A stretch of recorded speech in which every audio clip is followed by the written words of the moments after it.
తర్వాత నెక్స్ట్ మనకి ఏ area probability reasoning, probability logical reasoning. Probability ఉందండి, ఇది మనకు అర్థమెటిక్ ఏరియాలో వస్తుంది. తర్వాత next logical and analytical and mental ability.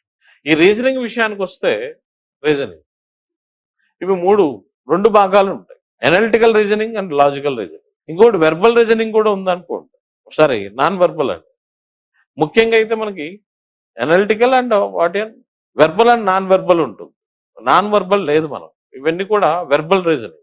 దీంట్లో కూడా ఏమేమి ఉన్నాయి, అనలిటికల్ రీజనింగ్, అనలిటికల్ రీజనింగ్.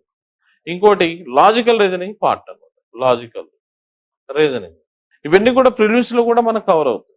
ఈ అనలిటికల్ రీజనింగ్ అనేది ఈ రెండు కూడా మనకి ప్రిలిమ్స్ పాయింట్ ఆఫ్ వ్యూలో అతి ముఖ్యమైన భాగాలు. మినిమం 20 మార్కులు ఇంటి వస్తాయి. ఈ అనలిటికల్ రీజనింగ్ లో వచ్చే ఏమేమి ఉన్నాయి అనేది చూస్తే సిరీస్, సంఖ్యా శ్రేణులు అంటాం. దీంట్లో కూడా number series, letter series, repeated series, odd man out in the series, అదేవిధంగా analogy, number analogy, letter analogy, word analogy, classification, భిన్నమైన దాన్ని గుర్తించడం, అదేవిధంగా coding decode. This is one of the important topic in prelims and mains.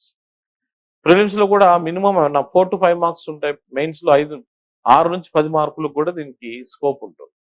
ఈ analytical reasoning అనేది మనకు చాలా group of topics ఉంటాయి, ఇవన్నీ మనం కవర్ చేసుకోవాలి. ఇవన్నీ ప్రిపేర్ అయితే నువ్వు ప్రిలిమ్స్ సపరేట్ గా ప్రిపేర్ అవ్వాల్సిన అవసరం లేదు. ఇక్కడే మనకి టోటల్ గమనిస్తే 75 మార్క్స్ వెయిటేజ్ అనమాట ప్రిలిమ్స్ మెయిన్స్. ప్రిలిమ్స్ లో వచ్చి 25కి 25 చేసినాం అనుకోండి, మనకు ఇంకా పోటీ పడేవాడు ఉన్నాడు, ఈజీ క్వాలిఫై అవ్వచ్చు. అది ఒక శంకరెడ్డి సార్ దగ్గర నేను నమ్మకంగా చెప్తున్నాను, రండి, మిమ్మల్ని ఆ విధంగా ప్రాక్టీస్ చేపించి ఎక్కువగా పంపించడం చేయడం జరుగుతుంది. సో ఈ రీజనింగ్ పార్ట్ విషయానికి వస్తే ఈ అన్ని పార్ట్స్ గురించి ఇన్ డీటెయిల్డ్ గా మీకు డిస్కస్ చేయడం అనేది జరుగుతుంది.